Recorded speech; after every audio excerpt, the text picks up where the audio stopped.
Jamaican women are the only women in the world who overrate themselves like this. A Jamaican woman feels as if because she has given a man pum pum, she feels as if it's some kind of gift or trophy or something. When that's not the case, they'll look at it like, here, I gave you pum pum. Now you owe me loyalty, you owe me money, you owe me whole entire life. That's not right.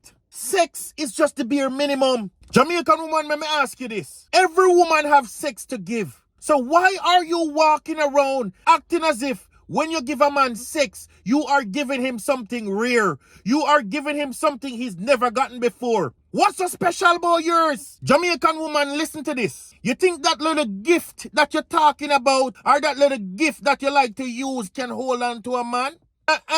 A man who knows his worth can replace that tomorrow morning. A man who knows his worth can replace that in the snap of a finger. But what a man can't replace is real love, loyalty, chemistry, and respect. But too many Jamaican women can't offer that.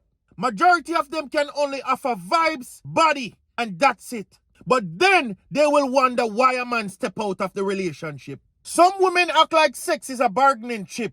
If you don't behave, no pum pum for you. That cannot control a real man. A real man will simply move on quickly and find somebody who brings actual real value to his life.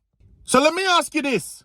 Can sex make a man remain loyal? Or is Jamaican women overestimating themselves with something that every single woman has? With something that every single woman is just supposed to give a man who they are with freely? Let me know in the comment section. This is Raw Talk with T-Dog. Like and share, subscribe, and I'll talk to you soon.